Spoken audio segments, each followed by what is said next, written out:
जो ये बहुत बड़ी बड़ी बातें कही जा रही हैं कि जी भैरव आ गए, हनुमान जी आ गए, ये सब फेक है। दे वांट्स द अटेंशन। बस ये नेगेटिव एनर्जी जो है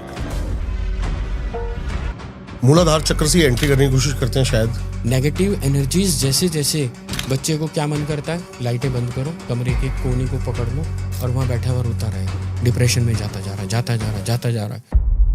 मैंने देखा 10 महाविद्याओं की पूजा जनरली लोग घर में करने से डरते हैं। पहले तो लोगों को यही नहीं पता what is the mean of the Kali. काल नियंत्रणात् काली, जो काल को नियंत्रण कराए। और काल कौन है? काल means Shiva and Shiv means time. जो टाइम को गति देती है, जो समय को गति देती है, वो काली है। अब जैसे मैं तंत्र की बात कर रहा था आपसे, तंत्र में बहुत सारी मुद्राएं बताई गई हैं, बहुत सारी टेक्निक्स, लेकिन मैं भक्ति की बात करूं तो सिंपल एक ही शब्द है, शरणागति। एक कोई व्यक्ति आए, उन्होंने बोला मेरा तो कोई काम नहीं हो रहा, कृष्ण जी मेरी नहीं सुनते हैं। मैंने कहा जो भक्त होगा वो कभी डिमांड नहीं कर सकता, मांग ही नहीं सकता। जो देना जानता है, जो छीनना नहीं जानता, वह भक्त है। अभी तो तुम्हारा विद्वेष खत्म नहीं हो रहा कि पड़ोसी ने मर्सिडीज खरीद ली, मैं कब खरीदूंगा? अरे खरीद ली, तुम्हें तो आशीष देनी चाहिए, तो और तरक्की कर बेटा। आज बच्चा माँ बाप की सेवा इसलिए नहीं कर रहा है कि माँ बाप की सेवा करनी है, वो इसलिए कर रहा है कि ये जब मरेगा ना तो ये प्रॉपर्टी मुझे दे करके जाएगा। जिस दिन वो इस तरीके से करेगा कि तू प्रॉपर्टी दे या ना दे, ये मेरा फर्ज है, मुझे मेरा माँ चाहिए, मेरी बाप चाहिए, बस ये है भक्ति। आज वास्तु के नाम पर एक कह दिया जाता है कि मेन गेट के ऊपर पंचमुखी हनुमान जी रख बिठा दो, तुम्हारा वास्तु ठीक हो जाएगा। मुझे एक बात बताओ साहब, मूर्ति वाले की दुकान के अंदर सैकड़ों मूर्तियां होती हैं, तो उसका वास्तु क्यों नहीं ठीक होता? क्या पत्थर में भगवान है? मैं चाहता हूँ कुछ चमत्कार की बातें बताएं, जो असंभव था वो संभव हो गया। 2012 में कोई व्यक्ति थे, वो मेरे पास आए, तो उन्हें लगता था कि शायद मुझे टिकट मिल भी सकता और नहीं भी। तो मैंने उनको बोला कि आप ये माई के मंत्र हैं, इन मंत्रों के साथ काशी विश्वनाथ में रुद्राष्टाध्यायी के साथ माँ बगलामुखी के कुछ मंत्र थे। माई की, बाबा की इतनी असीम कृपा हुई कि उनको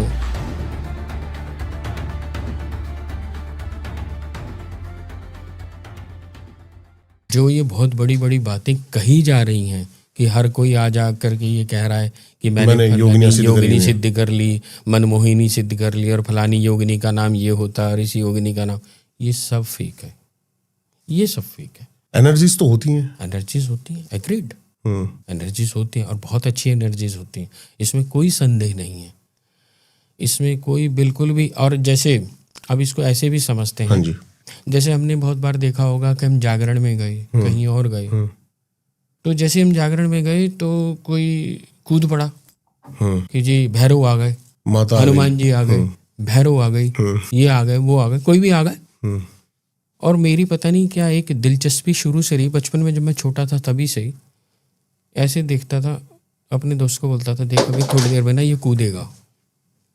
क्यों? ऐसी महिलाएं पहले से तैयार होकर आती हैं, लाल साड़ी पहन के जरूर आएंगी, पूरा उनका मेकअप, उनका पोस्चर वो एग्रेसिव होता है, पहले से बता रहे हैं। दे वांट्स द अटेंशन, बस दैट्स इट। 90% ये फेक केस चल रहा है, 90%। लेकिन मिलता क्या है इससे? सिर्फ अटेंशन। अटेंशन। दो बातें हैं, उनको ऐसा लगता है कि हम स्पेशल हो जाएं, घर में कोई उनको कदर नहीं कर रहा, घर में कोई देख नहीं रहा, अब उन्हें ऐसा लगता है हमें सुपर नेचुरल पावर मिल गई है कोई, या जब इस तरह की कोई शक्ति उनके साथ जुड़ जाती है, उनकी रिस्पेक्ट कहीं बढ़ जाती है, घर में, परिवार में, समाज में लोग उनको सुनना शुरू कर देते हैं, तो वो अटेंशन ग्रैब करने की कोशिश करते हैं। लेकिन बहुत सारी लेडीज ऐसी भी हैं जो कहती हैं मेरे पे प्रेत बाधा है, या फिर एक ऐसा प्रेत मेरे साथ संभोग करता है। ये कितना आपको लगता है? मैं ये बिल्कुल सही कह रहे हैं आप, प्रेत कह लो या कोई ऐसी नेगेटिव एंटिटी कह लो या कोई और कह लो कि आ जाता है या संभोग करता है। अब इसमें दोनों बातें हैं। साइकोलॉजी ये कहती है कि इस प्रकार की जो रात्रि में संभोग होता है ये साइकोलॉजिकल भी होता है, और बॉडी इसको एब्जॉर्ब कर लेती है और वो उसको बिल्कुल ऐसा फील करता है कि वाकई में संभव हुआ। एक तो ये है, और इन रियलिटी में भी होता है। अब वहां पे क्या होता है, जो रियलिटी में होता है वहां वो दिन और रात नहीं देखता, वो हमेशा तैयार रहता है। दूसरा, ऐसी महिलाओं या लड़कियों के साथ एक सबसे बड़ी प्रॉब्लम होना चाहिए वाइट डिस्चार्ज। वाइट डिस्चार्ज इतना ज़्यादा होता है, या वो कुछ पढ़ भी रही हैं, अब बच्ची है वो पढ़ना चाहती है, लेकिन जैसी किताब सामने आती है तो उसको ये लगता है कि उसको दृश्य जो है सब लुक्रेटिव, बिल्कुल वैसे बहुत सारे मैं कमेंट्स पढ़ रहा हूँ, टेम्पटेशंस आती हैं। बहुत सारे यंगेस्ट जो अपने व्यूअर्स हैं ये मंदिर में भी जाते हैं तो उनको बहुत सारी इस तरह के दिखते हैं। वो भगवान हनुमान जी को नहीं देख पाते या किसी और मेल डाइटिस इनको नहीं देख पाते, और उनके साथ उनको जो है ऐसा लगता है कि उनके जो ऑर्गन्स हैं वो उनको दिखने शुरू हो जाते हैं, और फिर वो अपने आप को ये कहते हैं कि हम तो हमारी बुद्धि खराब है या ऐसा कुछ है। ये तो हो गए सामान्य बात, लेकिन इससे जो बेसिकली छुटकारा कैसे हो, रीजन क्या है ये होने का? इनके रीजन 2-3 हैं। एक तो अगर हम जन्मपत्री के पॉइंट ऑफ व्यू से बात करें, कहीं ना कहीं राहु का प्रभाव होता है। जब भी राहु का प्रभाव किसी के ऊपर, व्यक्ति के ऊपर होगा तो इस प्रकार की जो नेगेटिव एंटिटीज हैं उनको कैच कर लेगा जल्दी। अब जैसे आपके हाथ में कोई मैग्नेट हो और आपने लोहे के उसमें डाल दिया कहीं, तो वो ऑटोमेटिकली कैच कर लेगा। तो जब भी राहु खराब होगा तो उस कंडीशन में क्या होगा कि नेगेटिव उनको अट्रैक्ट कर लेता है।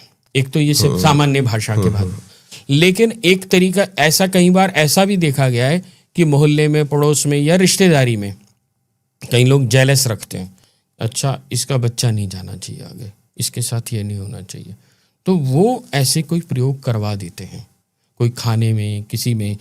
यहाँ सबसे ज़्यादा ऐसा होता है, मेरे पास ऐसे कई केस आए हैं जहाँ फीमेल्स की अंडरगारमेंट्स चोरी हो गए या कट गई ऑटोमेटिकली। हाँ, एक और चीज़ बता देता हूँ, इनका जब इस तरह की ऐसी चीज़ें होती हैं ना, तो अंडरगारमेंट्स ऑटोमेटिकली कटने शुरू हो जाते हैं। बिल्कुल नए अंडरगारमेंट्स हैं, पहन रखे हैं, 2 दिन बाद देखा कट गए, छेद हो गया उसके अंदर, बिल्कुल वजाइना के सामने से छेद हो गया, और वो खुद ही नहीं समझ पाते, वो सोचते वैसे ही हो रहा होगा, चलो भाई। वो लेकिन रीजनिंग यही होती है, कहीं ना कहीं उनके ऊपर नेगेटिव एनर्जीज का इम्पैक्ट आ चुका है। और ये खाली ऐसा नहीं फीमेल पर होता है, मेल्स पे भी होता है, मेल्स के साथ भी ऐसा होने लगा है। मूलाधार चक्र से एंट्री करने की कोशिश करते हैं शायद, ये नेगेटिव एनर्जी जो है, ये लोअर एंटिटी है। देखिए, मूलाधार चक्र हो गया तंत्र की भाषा। जब हम कोशों की बात करते हैं तो हम वेदांत की बात करते हैं। जब हम मूलाधार चक्र, स्वाधिष्ठान चक्र, मणिपुर चक्र, अन्य अन्य चक्रों की बात करते हैं तो वो हम एनर्जीज की बात करते हैं। मूलाधार चक्र से देखिए, गटर का पानी और साफ पानी दोनों में फर्क है। अगर साफ पानी में अगर गंदा पानी मिल जाएगा तो पीने लायक नहीं रहेगा, और कोई पी लेगा तो बीमार पड़ जाएगा। सही बात है। तो मूलाधार चक्र वो एक एनर्जी का खेल है, और जब ये सेक्स को ड्राइव कर रहे हैं, आपकी बुद्धि को लगने ही नहीं देते संसार में भी, अध्यात्म तो बहुत दूर की बात है।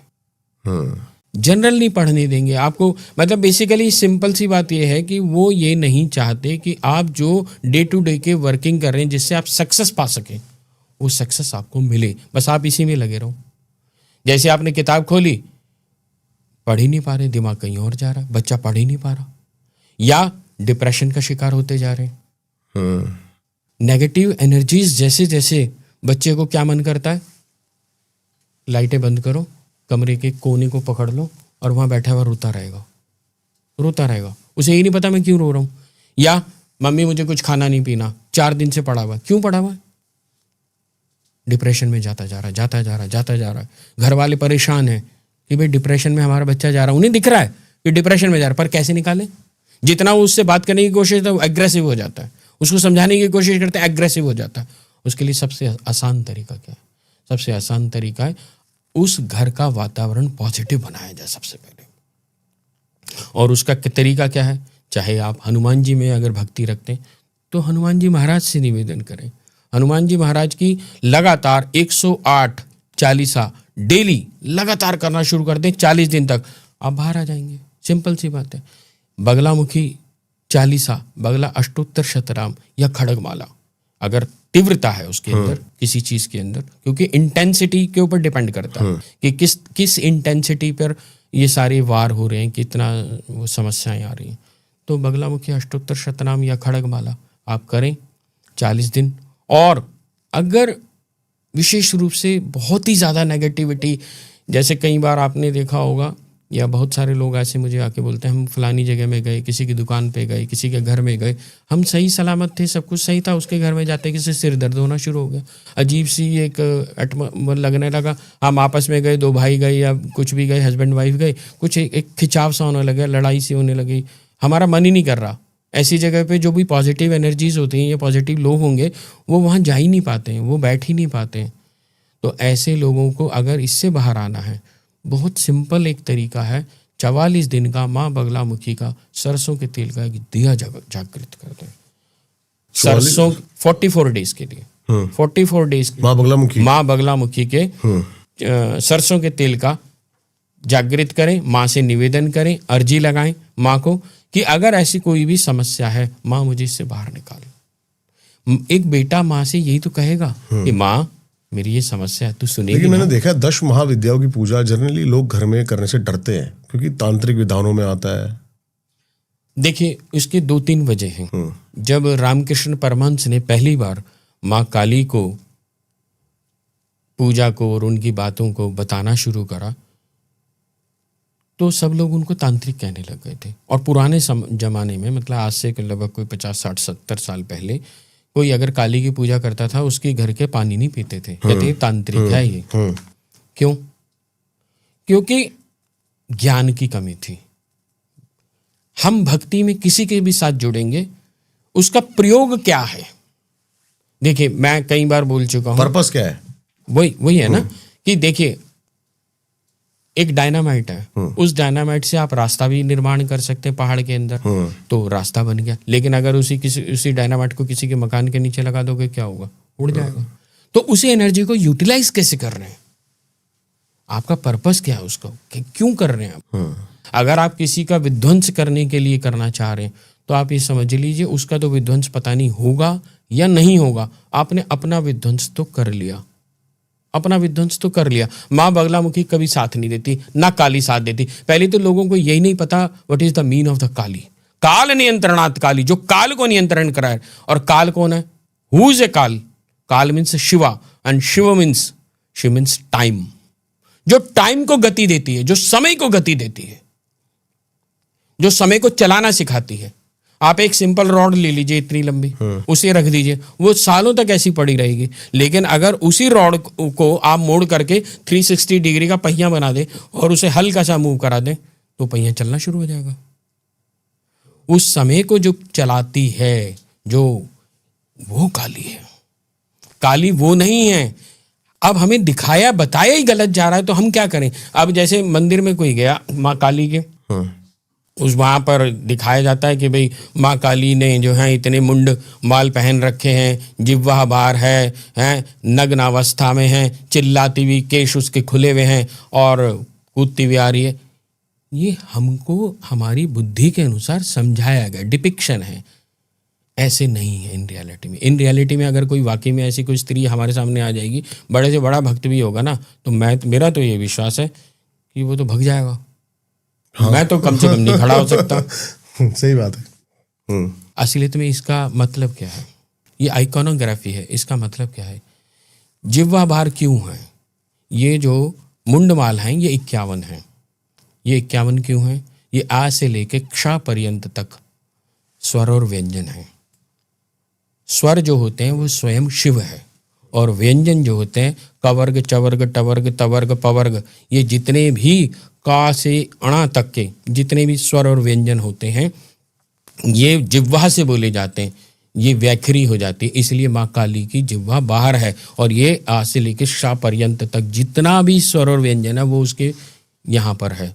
और ये सारा ब्रह्मांड में वो एनर्जी फैली हुई है जो गति दे रही है इस ब्रह्मांड को, इसलिए वह काली है, इसलिए निर्वस्त्र है वो, ना कि वो है। अब यत पिंडे तद ब्रह्मांडे, जो ब्रह्मांड में है वो मेरे भी पिंड में है। जो एनर्जी बाहर है वो एनर्जी मेरे अंदर भी है, बस उसे जागृत करने की आवश्यकता है।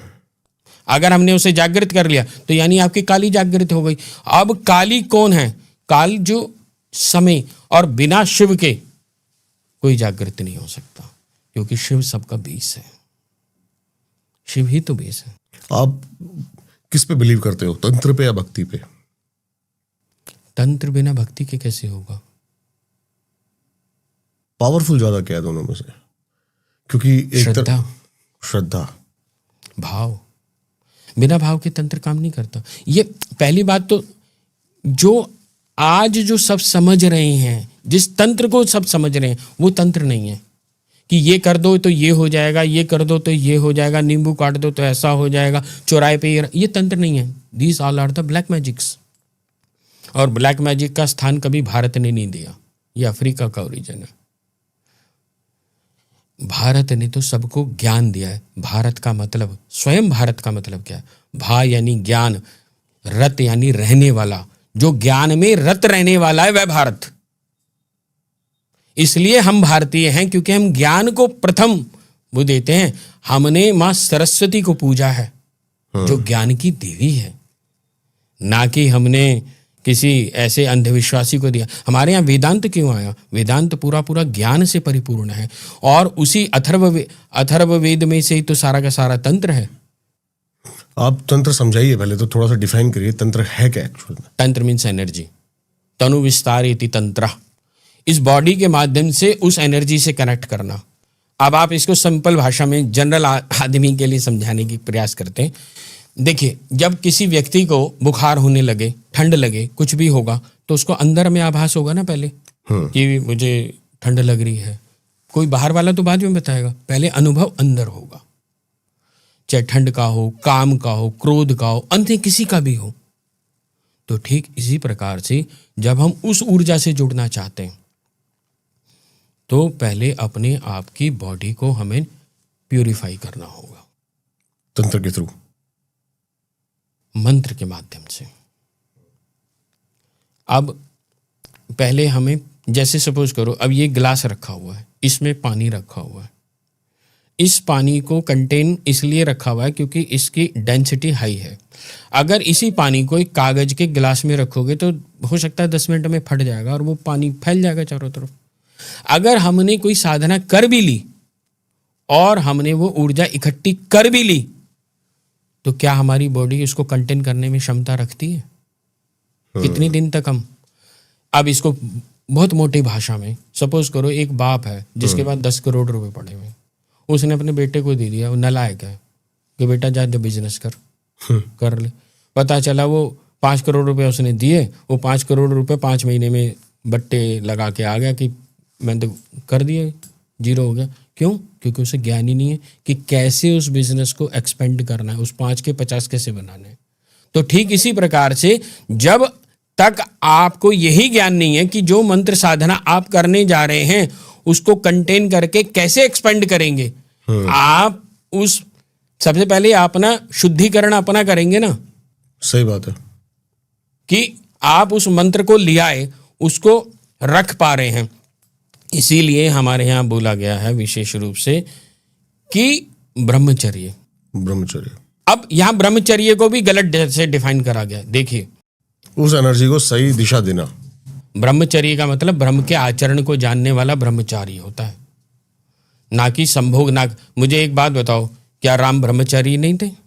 क्या भगवान कृष्ण ब्रह्मचारी नहीं थे आज की भाषा के हिसाब से? क्योंकि भगवान कृष्ण के तो संतान थी, बिना संभोग के तो संतान नहीं हो सकती। राम के भी 2 संतान थी। और हमारे यहाँ कौन से ऐसे ऋषि हैं जिनकी 1 या 2 पत्नियां नहीं थी और जिनके आगे संतान ही नहीं थी? तो आज की भाषा के हिसाब से, आज की परिभाषा के हिसाब से तो ये हुआ कि जो संभोग कर ले उसका ब्रह्मचर्य नष्ट। नहीं, ऐसा नहीं है। राजा परीक्षित की कहानी सुनो। सबकी मतलब आप जो हैं, महर्षि पाराशर वेद व्यास कैसे हुए? महर्षि पाराशर जिस समय नदी को पार करके जाने लग रहे थे, तो वहीं से तो जब उन्होंने सत्यवती को कहा कि, और उनसे स्पष्ट रूप से बोला मैं तुझसे संभोग करना चाहता हूं, और उन्हीं से तो वेद व्यास पे। क्या राजा ऋषि पाराशर को नहीं पता था कि ब्रह्मचर्य समाप्त हो जाएगा? तो इसका मतलब क्या हो? जो ब्रह्म के आचरण को जानता है, अगर इतनी ही गंदी चीज है तो उसने, उस ईश्वर ने, उस विधाता ने ये बनाया ही क्यों? सही बात है। और उसका तो पहला ही की काम है, प्रकृति का पहला काम क्या है? विस्तार, एक्सपेंशन। मेल और फीमेल बनाया ही क्यों? अगर इतना ही गंदा था तो। नहीं, मैं ओशो को भी पढ़ रहा था। ओशो तो बिल्कुल इस बात से नकारते हैं। वो कहते हैं जीवन ऊर्जा है और इसको बहने देना चाहिए। इस पे कोई प्रतिबंध लगाओगे तो बांध टूटने में बहुत।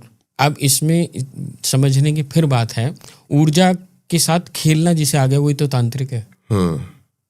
वो तांत्रिक है, ये तांत्रिक नहीं है कि उसके घर पे ये बंधन लगा दो, इसके घर से ये हटा दो। नहीं, जिसे पढ़ना आ गया वही तो आईएएस बनेगा। जिसे पढ़ना ही नहीं आया वो आईएएस कैसे बनेगा? सही बात है। जो एनर्जीज को समझना आना चाहिए पहले तो। अब एनर्जीज को समझने के लिए पहले आपकी बॉडी के अंदर, आपके अंदर वो कंटेनिंग पावर होनी चाहिए। अब आप मान लीजिए आप पहले अपने आप को प्यूरिफाई करेंगे, डिटॉक्स करेंगे, आयुर्वेद की भाषा में डिटॉक्स, शुद्धिकरण। उस शुद्धिकरण को कर लिया, जैसे शुद्धिकरण हो जाएगा तो उसके उपरांत क्या होगा, जब आप जैसी जो भी मंत्र करेंगे वह मंत्र की ऊर्जा आपको मिलनी शुरू हो जाएगी। अब एक मंत्र को आपने पुरुष चरण के माध्यम से कैसे न कैसे करके सिद्ध करते चले जा रहे हैं। अब उसकी ऊर्जा और दूसरा भगवती, भगवान जो भी कुछ है ये इस स्वरूप में नहीं होते जिस स्वरूप में हमें बताया जाता है, या ये हमारी बुद्धि के लिए, क्योंकि हम जड़मती हैं, बुद्धि हमारी मोटी है, तो उसे कैसे समझाओगे आप? उनके 4 हाथ हैं, उनके ये है, उनके वो काम करने के तरीके हैं कि वो अंकुश भी लगा सकते हैं, वही अंकुश हटाया भी जा सकता है, लगाया भी जा सकता है, वो सारी चीजें हैं। तो इसलिए उस भगवती को, उस ईश्वर को, असलियत में जब हम दुर्गा सप्तशती पढ़ते हैं तो उसमें स्पष्ट रूप से आता है कि भगवती किस स्वरूप है? भगवती मंत्रात्मक स्वरूप है भगवती का। अगर आप मंत्र को करते जा रहे हैं तो वो ऊर्जा आएगी। वो ऊर्जा कहाँ आ रही है? आपकी बॉडी में। वो आप अब उस ऊर्जा के माध्यम से आप अपने जीवन का लक्ष्य क्या निर्धारित करना चाहते हैं, उस पहली बात, सबको तांत्रिक बनने की आवश्यकता नहीं है। अब किसी को हार्ट अटैक हो गया तो क्या पहले वो डॉक्टर बनेगा फिर हार्ट का ऑपरेशन? सही बात है। सबको तांत्रिक बनने की आवश्यकता नहीं। आज एक तो ये बाढ़ लग गई कि हर कोई तांत्रिक नहीं भैया, और जिस भाषा में वो समझाने की कोशिश कर रहे हैं मैं तो उससे बहुत किनारे करता हूँ। अब जैसे मैं तंत्र की बात कर रहा था, आपसे भक्ति की बात कर रहा था, तंत्र में बहुत सारी मुद्राएं बताई गई हैं, हाँ, बहुत सारी टेक्निक्स, वो ऊर्जा है। लेकिन मैं भक्ति की बात करूं तो सिंपल एक ही शब्द है, शरणागति, जो प्रहलाद ने करी। कहना बड़ा आसान होता है। मेरे पास भी बहुत सारे लोग आते हैं। एक कोई व्यक्ति आए, उन्होंने बोला मैं वृंदावन का हूँ, मेरा तो कोई काम नहीं हो रहा, कृष्ण जी मेरी नहीं सुनते हैं, फलाना नहीं सुनते, और मीरा की तो ये है मीरा। मैंने कहा आप मीरा जितने भक्त हो गए क्या? मीरा ने, जो भक्त होगा वो कभी डिमांड नहीं कर सकता, मांग ही नहीं सकता, उसकी जीवान सिल जाएगी। भक्त देना जानता है, मांगना नहीं जानता, जानता ही नहीं मांगना। और नवधा भक्ति का अंतिम चरण तो ये होता है, भक्त की एक ऐसी अवस्था जागृत हो जाती है कि छाती फट करके मृत्यु हो जाती है और उसकी आत्मा ईश्वर में विलीन हो जाती है। जो देना जानता है, जो छीनना नहीं जानता, वह भक्त है। अभी तो तुम्हारा विद्वेष खत्म नहीं हो रहा कि पड़ोसी ने मर्सिडीज खरीद ली, मैं कब खरीदूंगा? अरे खरीदने तुम्हें तो आशीष देनी चाहिए, तू और तरक्की कर बेटा, और तरक्की कर। ये भक्ति कभी किसी का अहित नहीं कर सकती। हम कह देते हैं हम बहुत बड़े भक्त हैं, हम इस फलाने हनुमान जी के भक्त हैं, हम भैरव के भक्त हैं। अरे कभी कभी मुझे परेशानी हो जाती है जैसे ये शब्द सुनता हूं ना। तुम क्या करने आए हो? तुम तो भगवती के पास ये मांगने आए हो कि भाई मेरा ये काम कर दे। तुम भक्ति के लिए नहीं आए हो, भक्ति मांगने थोड़ा ना आए हो। तुम तो कह रहे मेरे बेटे की शादी हो जाए इसलिए आ जाऊँ, मेरा व्यापार चल जाए इसलिए आया हूँ, मेरा स्वास्थ्य ठीक हो जाए इसलिए, मुझे 2 मकान दे दे इसलिए आया हूँ। तुमने कब उससे उसको मांगा? दीपक जी मैं आपसे एक चीज पूछता हूँ, बड़ी थोड़ा अलग है। अभी अभी अगर आपको कोई आशीष मिल जाए और ये आशीर्वाद की शक्ति के माध्यम से आपको ये पता चल जाए कि आपके 800 जन्म आज तक हो चुके हैं और इन 800 जन्मों में आपने 1000 बच्चे पैदा कर लिए, इतनी शादियां कर ली, इतने मकान बना लिए, इतना ये सब, और हर बार कभी भोले भंडारी के यहाँ काशी विश्वनाथ में, कभी तिरुपति बालाजी में, कभी बद्रीनाथ और कभी केदारनाथ जाकर के एक ही चीज़ मांगी कि मुझे मकान दे दे, मुझे दुकान दे दे, मुझे पत्नी दे दे, मुझे ये दे दे, मुझे वो दे दे। कभी उससे उसको मांगा कि माँ तो मुझे कब मिलेगी? आज बच्चा माँ बाप की सेवा इसलिए नहीं कर रहा है कि माँ बाप की सेवा करनी है, वो इसलिए कर रहा है कि ये जब मरेगा ना तो ये प्रॉपर्टी मुझे दे करके जाएगा, इसके पास इतनी प्रॉपर्टी है।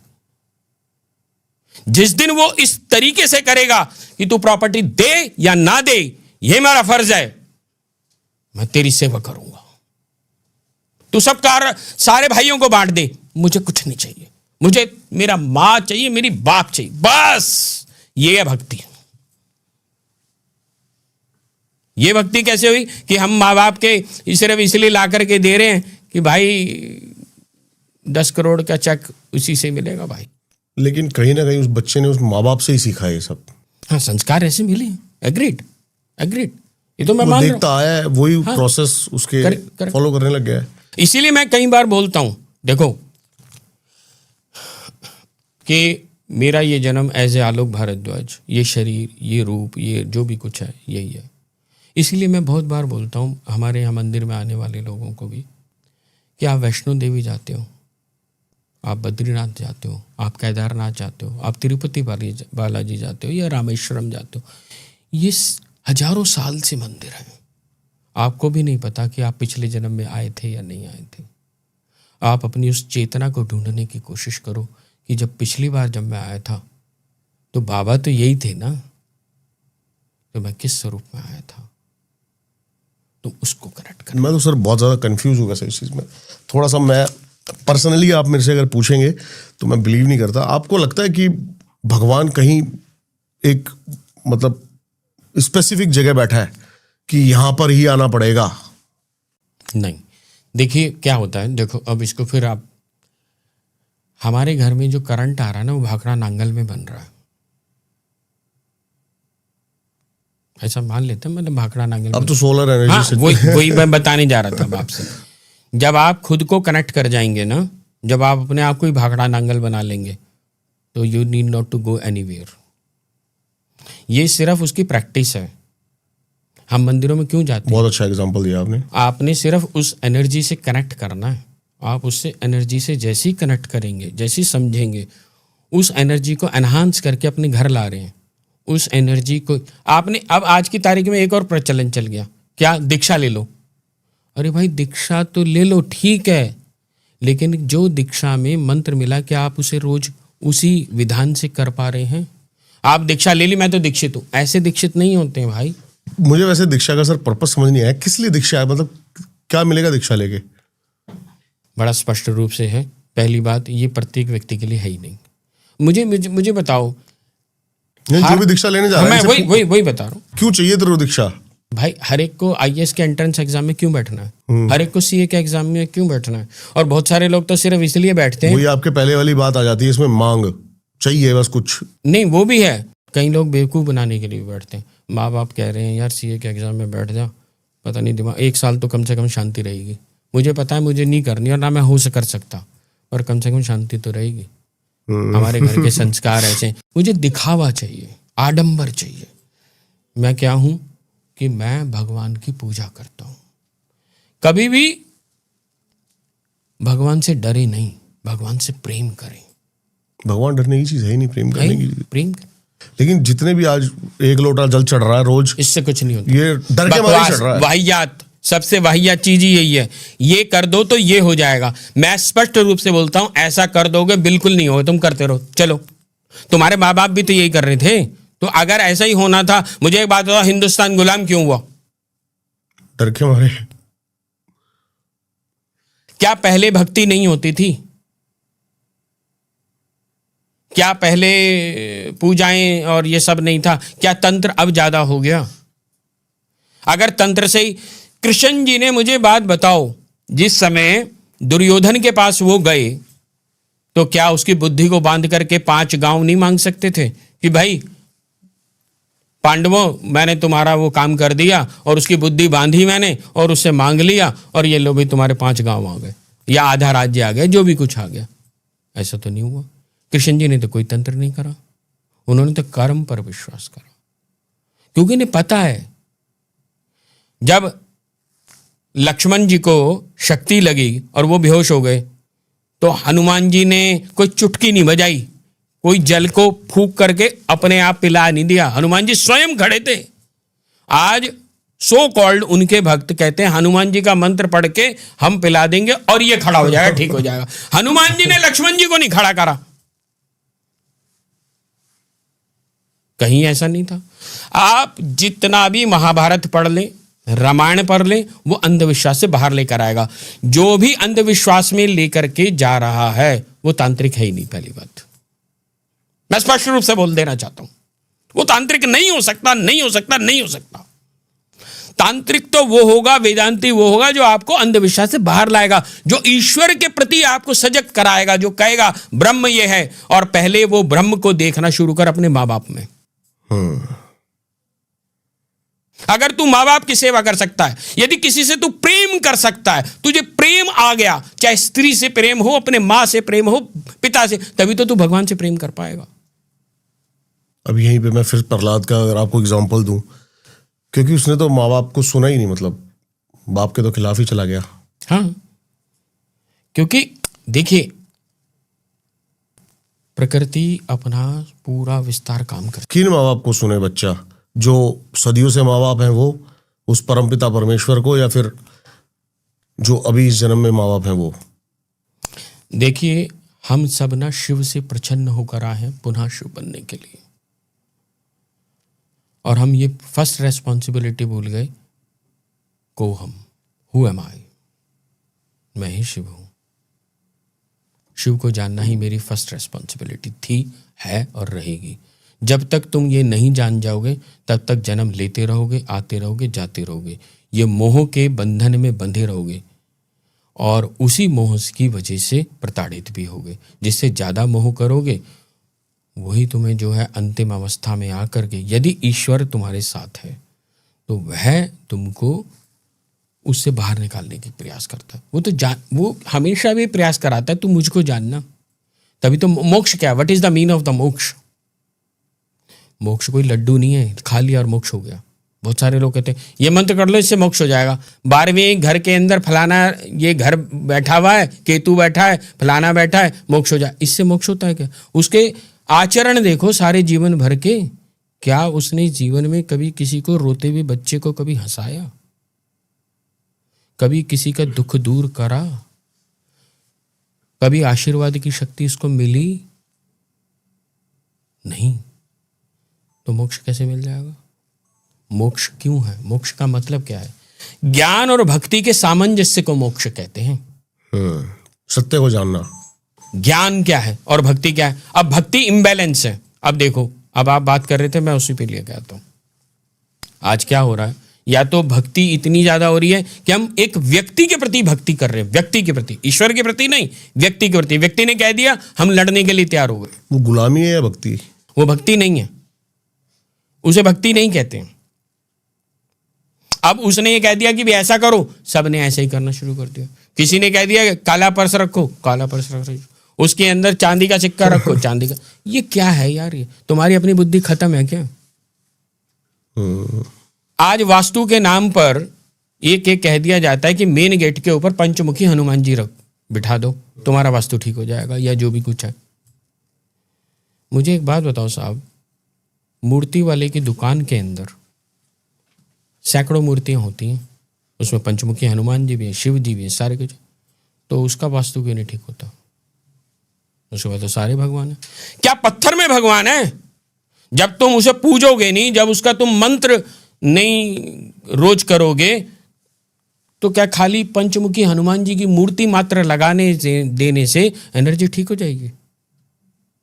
एनर्जी ठीक होती है आपके आचरण से, आपके दैनिक विचारों से। बिल्कुल। वो विचार कैसे ठीक होंगे? आपको कुछ एक्सटर्नल एनर्जी चाहिए। अगर आपको, भाई आप बीमार पड़ गए, आपको पता है मुझे बीमार हो गया मैं, तो मुझे डॉक्टर चाहिए ना दवाई लेने के लिए। हाँ जी। तो आप दवाई खाओगे, ठीक हो जाओगे। तो इसलिए आपको मंदिर जाना है, इसलिए मंदिर नहीं जाना है कि आप अंधविश्वासी हो जाओ। बगलामुखी में यज्ञ का भी बहुत बड़ा महत्व है। बिल्कुल। उसकी ऊर्जा बहुत बड़ी क्या होती है। पावर है यज्ञ के अंदर?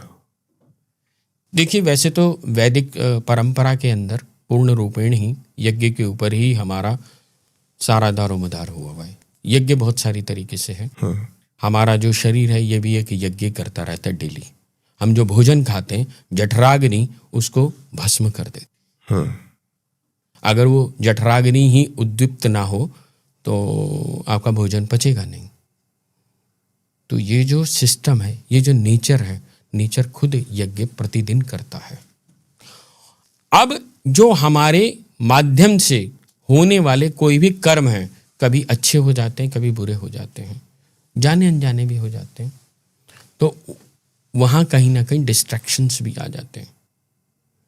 किसी जैसे कोई कह देते हैं कि नज़र लग गई, ऐसा कुछ हो गया, फलाना हो गया, ये हो गया, कहीं गए थे, कोई एनर्जीज कनेक्शन डिस्कनेक्ट हो गया, शरीर थका थका सा लगता है, आपको ऊर्जा चाहिए। मैं तो बहुत साधारण भाषा में बात करता हूँ। आज मोटिवेशनल स्पीकर बहुत सारे हैं, बड़े बड़े बिजनेसमैन की ऑटोबायोग्राफी पढ़ते हैं हम लोग, सब कुछ करते हैं। क्यों करते हैं? कि जिससे हमें मोटिवेशन मिले, जिससे हमें डायरेक्शंस मिले। अगर हमें सही दिशा पे जाना है तो अपनी एनर्जी को ठीक करना होगा। वो एनर्जी मिलेगी कहाँ से? यज्ञ से। पहले ये जानना होगा कि समस्या क्या है, तभी तो निवारण होगा। अभी आपके पास कैसे केसेस आते हैं वैसे? बहुत तरह के। कॉमन प्रॉब्लम क्या चल रही है? कॉमन प्रॉब्लम, जो सबसे बड़ी प्रॉब्लम है वो डिवोर्स की है। बहुत बड़ी प्रॉब्लम है। मैं कभी कभी व्यथित भी हो जाता हूँ इस बात को देख करके। आज अगर 1000 केस हैं तो उन 1000 केसेस में कम से कम बता रहा हूँ 600 से 700 सिर्फ डिवोर्स हैं, और बाकी है प्रॉपर्टी डिस्प्यूट। प्रॉपर्टी डिस्प्यूट या भाई की भाई ने जमीन दबा ली, कुछ और दबा लिया, इसका ये चाहिए। तो ये डिवोर्स केस का रीजन आपको क्या लगता है? ये तंत्र प्रॉब्लम है, दिमाग की प्रॉब्लम है? आज दिमाग की प्रॉब्लम ज़्यादा हो गई है, बहुत ज़्यादा। ना लड़कियां, ना बच्चे, ना लड़के। उस एक तो सबसे बड़ी समस्या साहब ये हो गई है कि 30 साल, 32 साल, 40 साल में जाके जब शादी होगी तो समझ इतनी परिपक्व हो जाएगी कि वो एडजस्ट नहीं हो सकता। आप कच्ची मिट्टी का जब घड़ा बनाते हैं ना, तो कच्ची मिट्टी लेते हैं तो उसको जो शेप देना चाहते हैं वो बन जाती है। तो 20, 22, 25 साल की उम्र जो होती है ना, वो शेप लेने की होती है। उसमें जो आपके साथ लड़की या लड़का कोई भी आता है तो वो शेप लेना शुरू, एडजस्ट होना शुरू हो जाता है। अब वो जब पहले से परिपक्व है, पका पकाया घड़ा है और आपके पास स्पेस इतना सही है, तो वो एडजस्ट कैसे होगा? होगा ही नहीं। दूसरा, आज हर एक को क्या चाहिए कि मुझे ये भी चाहिए, मुझे काम नहीं करना है, सारा दिन क्या करना है, रेस्टोरेंट में जाना है, वहां से खा के आएंगे, माँ बाप तेरे हैं मेरे नहीं है। लड़की ये सोचती है। लड़का सोचता है कि भाई तू सिर्फ मेरे तक सीमित है। ये सब चीजें हैं। तो वो कहीं ना कहीं क्लैशेस करते हैं। जब वो क्लैश करते हैं ना, वहां से समस्या आ जाती है। ये तो होगी बड़ी जनसाधारण सामान्य सी बातें। और कई बार ऐसी भी समस्याएं आ जाती हैं कि उनको ये पता ही नहीं लग पाता कि किन एनर्जीज की वजह से ये सब चीजें हो रही हैं। अभी कितने ही किस्से ऐसे मैंने देखे हैं, विशेष रूप से लड़कियों के अंदर। ऐसा तो खैर लड़कों में भी होने लग गया अब, लेकिन विशेष रूप से गर्ल्स में, कि जैसे अभी आप चर्चा भी कर रहे थे कि कोई रात्रि में आता है और संभोग करके चला जाता है, या इस तरह की समस्याएं बनती हैं। कोई ना कोई उनका पास्ट है, उस पास्ट में कभी कोई एनर्जी से वो कनेक्ट हुई और वो डिस्कनेक्ट ही नहीं हो पाई।